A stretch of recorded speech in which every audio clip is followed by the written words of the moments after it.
Welcome back to the channel, hope you're doing well. Now, this is a story of woe, incompetence, maybe not incompetence, a little bit of incompetence perhaps, misfortune and expense, but a success story in the end. So let me show you. For those of you who've watched our weekly channel or our weekly update last week, you'll have seen that we've been having a little bit of a headache with this car, but I am pleased to say it is now resolved. But I will give you the story because it's not a particularly exciting one, but it's an expensive one, so you can all laugh at my expense if you wish to and comment on how useless we are, but we were not defeated. This is the car in question, 2012 on a 62 plate Ford Fiesta 1.5 diesel in this hot mustard metallic. Now, we took this car in and it was the cheapest car that we've retailed for a good while. It's only done 50,000 miles, it had decent service history, it had a really nice specification, including the city pack, so you get front and rear parking sensors, you get electric power folding mirrors, all the nice bits, free road tax model. So we advertised it and it sold within 24 hours. Great. Went through the workshop and there was quite a number of things that needed doing at the time before the customer had the car. So one of the electric power folding mirrors didn't work, so we replaced it with a light from Fleabay, which we thought was correct, and it fitted correctly but didn't work either. So we then replaced the control unit and that didn't work, so we actually replaced the mirror directly from Ford, which was a couple of £100, and that cured that problem. The heater fans only worked on number 4 setting, so the heater rheostat needed replacing, so we replaced that. We also replaced the cam belt on the water pump, we also gave it a service, we also replaced the rear axle bushes, we also replaced a couple of tyres. So I think the initial bill was about £800 odd. Anyway, that's by the by. Sold the car straight away, there was still a little bit of profit in it. Out the door it goes. Customer all happy. A couple of weeks later, customer reported a loud squeaking sort of suspension noise, and it wasn't all the time, so it was intermittent. It was when he was going over speed bumps primarily, and not day-to-day driving, not potholes and that sort of thing. Intermittent faults are always difficult to try and track down because you have to be getting it in the exact right spot for it to happen.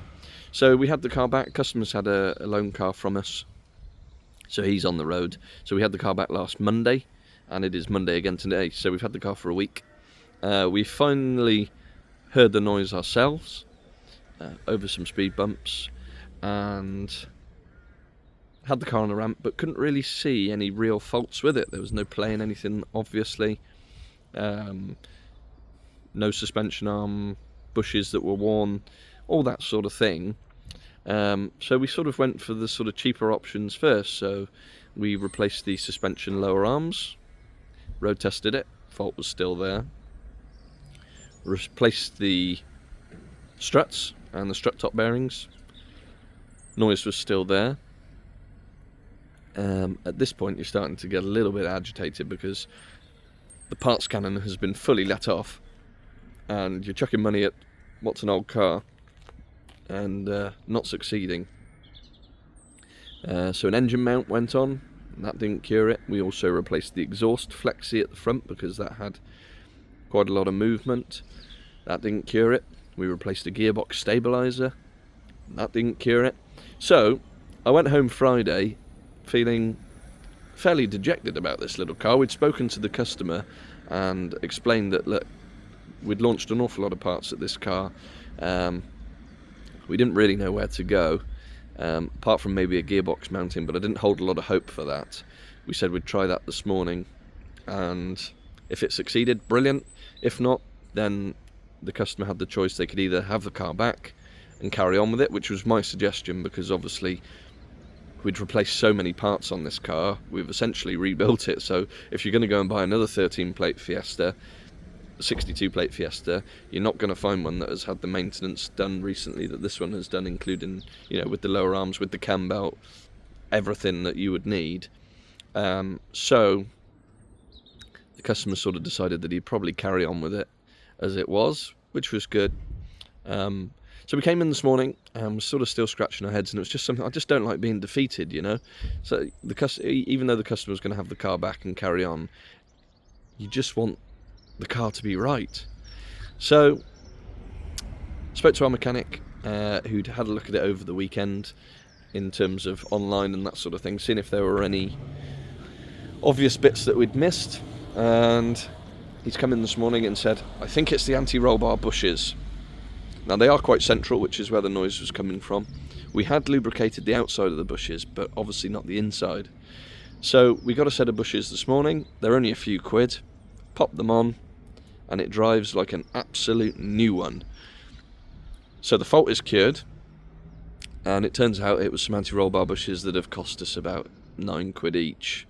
Unfortunately, in the meantime, we'd replaced hundreds of pounds worth of other parts. Fantastic for the customer, because the car is now right, which is exactly what we want, and it's had loads and loads of new parts fitted. So this little baby should be able to roll on for many, many years to come. I'm pleased the car's sorted. What I'm not pleased with, obviously, is we've wasted an awful lot of money that we didn't really need to waste on a car that was only £5,000 in the first place. So it is a lesson learnt. Even after 13 years, we're still learning on these cars. We know our Fiestas really quite well. We've sold so many of them. We know the common faults, heater rheostat, that sort of thing, no problem. But yes, I will know for the future if we get a squeak and we can't find anything, replace those bloody anti-roll bar bushes first, and that will be the likely cause. But anyway, main thing is the car is sorted, the customer can have the car back. We're going to give it a courtesy wash and a hoover. He'll have the car back later this afternoon, and hopefully it puts this one to bed. So there we go, a tale of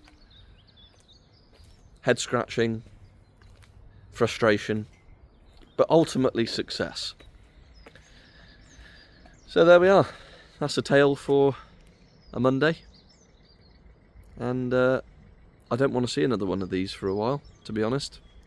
We sell so many Fiestas, we'll have another one in very shortly, but perhaps a lesson not to be selling cars this old. We try not to, but when they come in and they're so clean, it's ever so tempting. And one of those things, lesson to be learned. But there we go, that's the story on that one, and we will see you again soon.